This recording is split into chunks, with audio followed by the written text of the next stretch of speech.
आदेश आदेश। मैं अष्टशावर मित्र प्रवीण आप सभी का हार्दिक अभिनंदन करता हूं। आज बात करेंगे मिथुन राशि के लिए शनि अस्त का क्या प्रभाव पड़ेगा। शनि के अस्त होने से मिथुन राशि को क्या क्या खुशखबरियां मिलेंगी। शनि के अस्त होने से क्या नुकसान मिथुन राशि वालों का हो सकता है। शनिदेव किस प्रकार से आप पर मेहरबान हैं और शनि देव को प्रसन्न करने के लिए क्या वो अचूक उपाय किया जाए जिससे कि जीवन में किसी चीज की कमी ना रहे। तो प्यारे सज्जनों और देवियों देवियों और सज्जनों, 11 फरवरी को शनि अस्त हो चुके हैं और 16 मार्च तक 17 मार्च तक लगा लीजिए शनिदेव अस्त रहेंगे। शनिदेव आपकी कुंडली में यदि देखा जाए तो भैया अष्टम के और नवम के मालिक होते हैं, अर्थात अष्टमेश भी शनि है और नवमेश भी शनि है, अर्थात आपके भाग्य के स्वामी भी शनिदेव हैं। अब शनिदेव अस्त हो गए हैं सूर्य के साथ, तो शनिदेव सो गए हैं। सूर्य देव की छाया प्रकाश के सामने शनिदेव को अंधकार का कारक कहा गया है और सूर्य प्रकाश का कारक है। तो जब सूर्य का प्रकाश आता है तो अंधकार चला जाता है। पिता पुत्र हैं दोनों, लेकिन दोनों ही एक दूसरे के विरोधी हैं, परस्पर विरोधी। तो प्रकाश का उपस्थिति अंधकार को मिटा देता है। तो यहां पर शनिदेव सोए हुए हैं। तो शनि देव के कारण अब तक आपको जो परेशानियां हो रही थी और वो कैसे दूर हो रही हैं, पहले उस पर बात करेंगे। और शनि देव आपको अब तक क्या फायदा करा रहे थे जिसको सोने से आपका थोड़ा सा नुकसान हो सकता है, फिर उस पर बात, और फिर एक ऐसा उपाय जो आपको जीवन में शनिदेव की अपार कृपा दिलाएगा। तो क्या भैया, शनिदेव आपकी मूल त्रिकोण राशि में बैठे हुए थे, अर्थात नवम भाव पर, तो भाग्य का साथ आपको हर पल दिला रहे थे। कुछ लोग ऐसे भी होंगे जिन्होंने बताइएगा जरूर। देखिए, ये बहुत रेयर चांस होते हैं, लेकिन होता है। जब शनिदेव नवम भाव में कभी कभी मूल त्रिकोण राशि में बैठते हैं तो ऐसे में कई कई जातक जो होते हैं ना, उनका सन्यास लेने का मन आ जाता है, क्योंकि शनि को सन्यासी भी कहा जाता है। सन्यास के कारक भी शनिदेव हैं। शनि शनि जो चले वो ही हैं शनिश्चर। तो कुछ लोगों ने सन्यास लेने का मन में बनाया होगा या लिया होगा, तो उन लोगों को हमारी बहुत बधाई। सबसे पहले तो यह बात बताई, अब बताते हैं आपको कि शनिदेव का क्या क्या असर आपकी जिंदगी पर हो रहा था। नवम भाव में बैठे शनि की तीसरी दृष्टि पड़ रही थी आपके 11वें भाव पर। तो यहां पर आपको इनकम तो शनिदेव पूरी करा रहे थे, इनकम में कमी नहीं थी, लेकिन संघर्ष बार बार था, परेशानियां बार बार थी।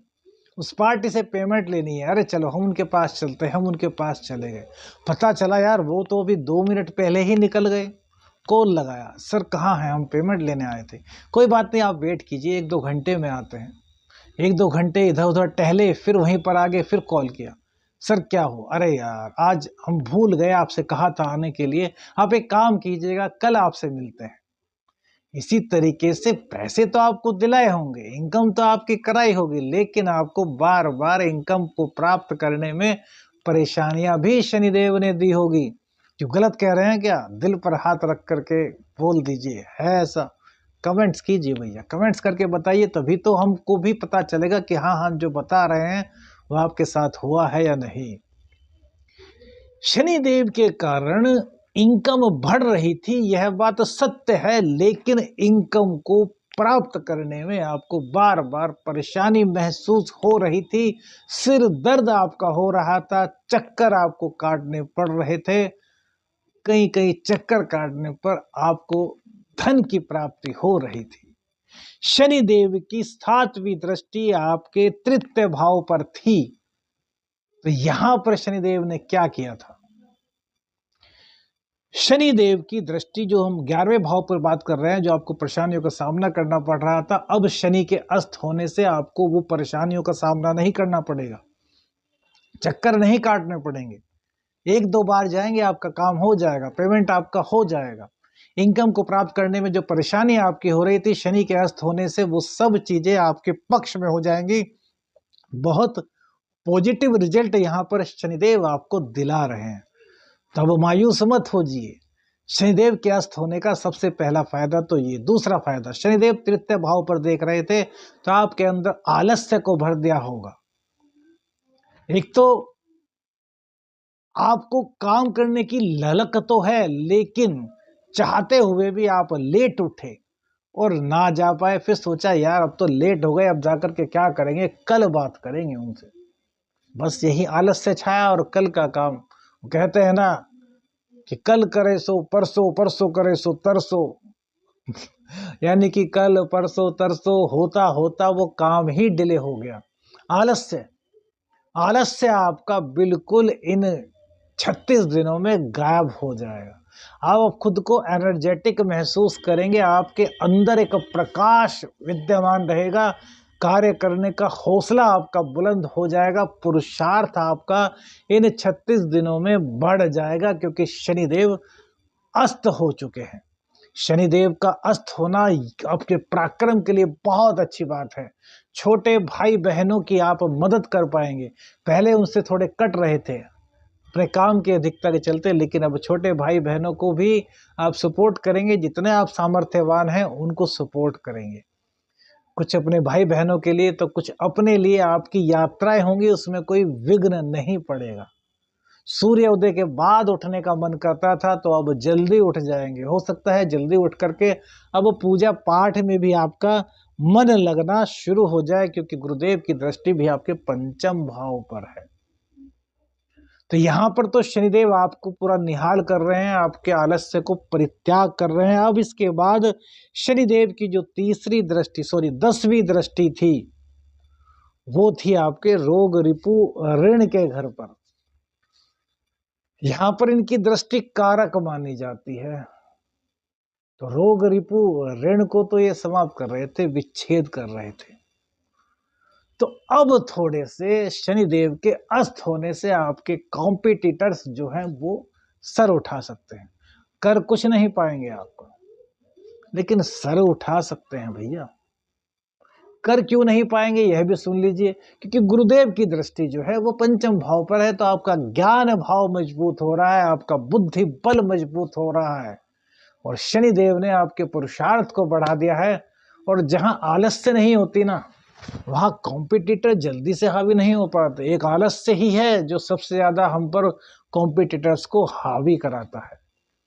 तो यहां पर आपको इस चीज का फायदा मिलेगा, लेकिन एक चीज और ध्यान रखना भैया, यह जो घर है वो ऋण का भी है, रोग रिपु ऋण तीनों का है। तो बिजनेस आपका बढ़ा रहे हैं शनिदेव यहां बैठकर, इनकम आपकी यहां बढ़ रही है, परेशानियां आपकी घट रही हैं। लेकिन एक चीज ध्यान रखना, लापरवाह मत हो जाना। लापरवाह हुए तो रोग रिपु ऋण इन तीनों को सर उठाते हुए देर नहीं लगेगी। बहुत गूढ़ बात बता रहे हैं, नहीं सुनी होगी आपने अभी तक किसी चैनल। हमारा ज्योतिष सबसे अलग हट करके है, इसीलिए हम खुद को एस्ट्रो शावर मित्र कहते हैं। वीडियो आपको जरूर अच्छी लगेगी, क्योंकि आपके दिल को छुई। अब सुनिए नुकसान क्या हो सकता है आपको, और फिर उसके बाद महा उपाय। शनिदेव नवम भाव में बैठ करके भाग्य का साथ आपको बहुत दिला रहे थे, संघर्ष की अष्टमी से संघर्ष भी करा रहे थे। तो अब नुकसान एक क्या होने वाला है इन 36 दिनों में, कि भाग्य की कृपा आप पर थोड़ी कम रहेगी। संघर्ष में भी कहीं ना कहीं कमी तो आएगी, लेकिन कदम आपके डगमगा सकते हैं। तो भाग्य का पूर्ण रूप से आपको साथ मिले, संघर्ष जीवन में खत्म हो जाए ना, तो जिंदगी रुक सी जाती है। जब तक कुछ नया करने का ना सीखे ना, कुछ नया करने का जोश जुनून ना हो, संघर्ष ना हो, तक लाइफ जीने में मजा सा नहीं आता। आप पूरे दिन खाली बैठ करके देख लीजिए, बोर हो जाएंगे एक दो दिन में। संघर्ष का होना बहुत जरूरी होता है। संघर्ष ये नहीं कह रहे कि यार लड़ाई झगड़ा मार धाड़, काम में नई नई पॉलिसी बनाना, अपने काम को बढ़ाना। तो इस चीज को आप करना चाहते हैं, अपने भाग्य का साथ हमेशा आप लेना चाहते हैं, क्योंकि आपके भाग्य शनि है। तो क्या कीजिए, तो भैया खड़ाऊं होती है ना, खड़ाऊं लकड़ी की खड़ाऊं, वो ले आइए। रोज की रोज 10 मिनट तक उनको पहन करके अपनी चेयर पर अपने ऑफिस में या अपने घर में बैठ जाइए। और क्या करें, और भैया 10 कदम कम से कम चलिए, और हो सकता है यदि आप सामर्थ्यवान है तो खड़ाऊ पहन करके 10 मिनट तक चलें। फिर देखिए शनिदेव किस प्रकार से आपको लाभ देते हैं, पॉजिटिव संघर्ष आपको देते हैं, नेगेटिव संघर्ष सब गायब। बहुत अच्छी तरीके से आपको इन चीजों को समझाया। वीडियो अच्छी लगी तो लाइक जरूर कीजिएगा, चैनल पर नए हैं तो सब्सक्राइब कीजिए, और भैया वीडियो को अधिक से अधिक शेयर कीजिए। आदेश अलख निरंजन। हर हर महादेव।